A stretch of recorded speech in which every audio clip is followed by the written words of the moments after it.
Good Thursday morning, everyone. Trust everyone's having a good day so far. Sharing my screen here. Special day. Today is the day that God blessed me with my beautiful wife, Bobby.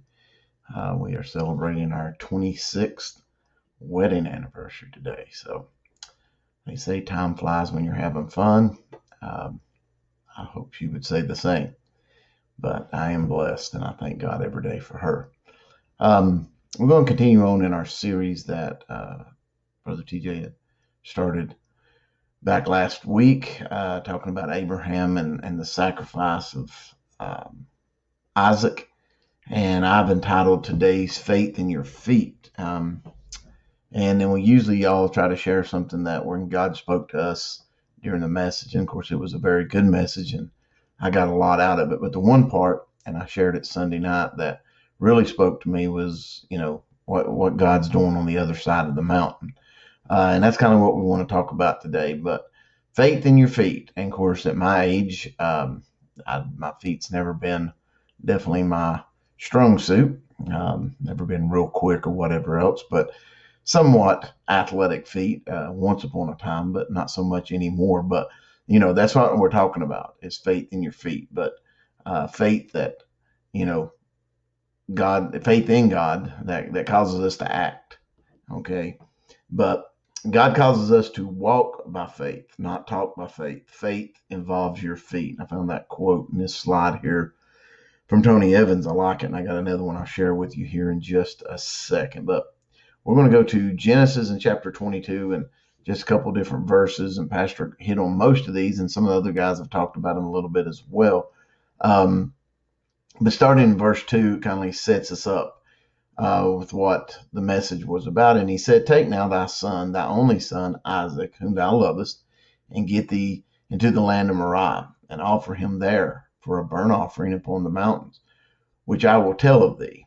And I like that part there, that, we all have our mountain to climb, where God is going to call us to sacrifice, not our sons, not a loved one. That sacrifice has been made, but sacrifice of ourselves. And so I like that part of it, that we all have a mountain to climb. In verse 8, and Abraham said, "My son, God will provide himself a lamb for a burnt offering." So they both went. They went, both of them together. And of course, in verse 8 was when Isaac was talking about, we've got the wood, we've got the fire, but where is the offering? And that's where we get our, Brother TJ was talking about provision in his little acronym there of CAL RPS, and the P stood for provision, and that God will provide, and a lot of times, and I thought about it, Abraham going up that mountain with his son, he had everything that he needed. He had the fire, he had the sticks, and I'm a firm believer that he was going up there to sacrifice Isaac, because that's what he was commanded to do, and we know that was a check on his faith to see that he was going to do what he said he would do and what God had commanded him to do. In verse 12, and he said, "Lay not thy hand." Okay, and this is after Isaac had taken the knife, and Brother Andrew and Logo done a good job of giving us a little insight on that, and laying him up on the altar and having the knife drawn back. And God spoke to Abraham and said, "Lay not thy hand on the lad, neither do thou anything unto him. For now I know that thou fearest God, seeing thou hast not withheld thy son, thy only son, from me."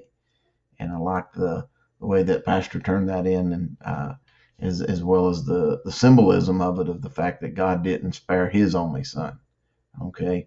Verse 13, and Abraham lifted his eyes and looked, and behold, behind him a ram. Okay.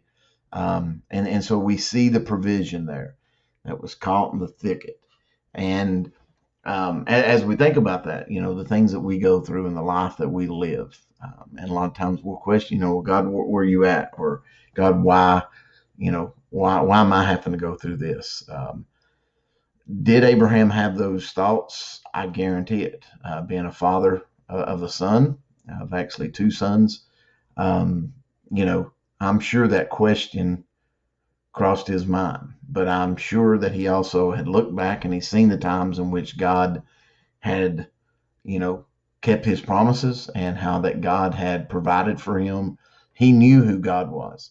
He knew that God was not a God that would, you know, um, allow this to happen, but he was willing to go and take the action, not knowing how God or when God would intervene. But I think Abraham pretty much knew that God would intervene. But if not, he would make a way.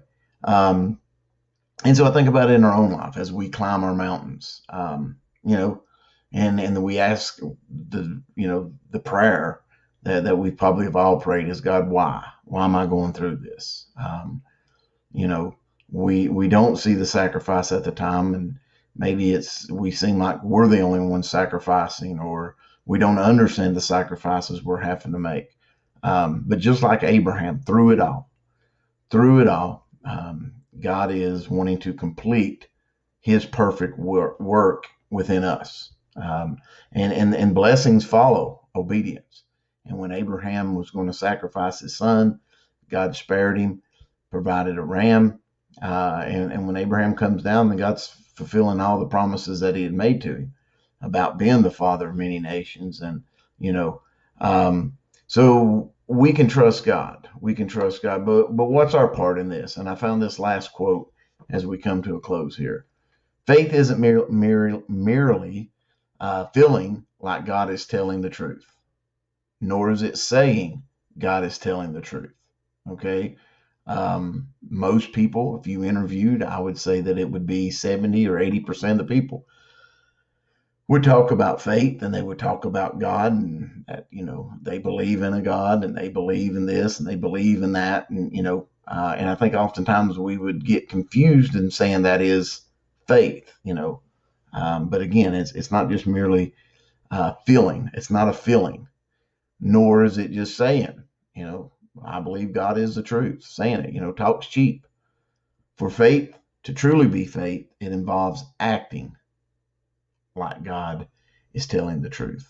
And so therefore that we continue up that mountain, you know, we might start up the mountain and we sit down, you know, we may tell people how motivated we are that we would like to walk that mountain. And then we start telling excuses as why we can't, you know, and when we get crippled by fear and anxieties and things of this world. But true faith involves acting. Okay. In other words, that's a verb. I'm no English teacher, but I do know that acting is a verb, and it shows action is what a verb does. And, you know, faith involves us acting, believing. You know, we can sing the song, He's got the whole world in His hands, but oftentimes our life doesn't, you know, we hit panic mode and feel that the world's falling apart, but He does have the world in His hand. He created it. And He's still on the throne. That's why the Bible calls walking by faith, not talking by faith or even feeling by faith. So I pray that you got something out of that this morning. I pray that you have a great day, and let's put feet on our faith. When God speaks, let's not just talk about it, but let's do it. We love you. Pray you have a great day.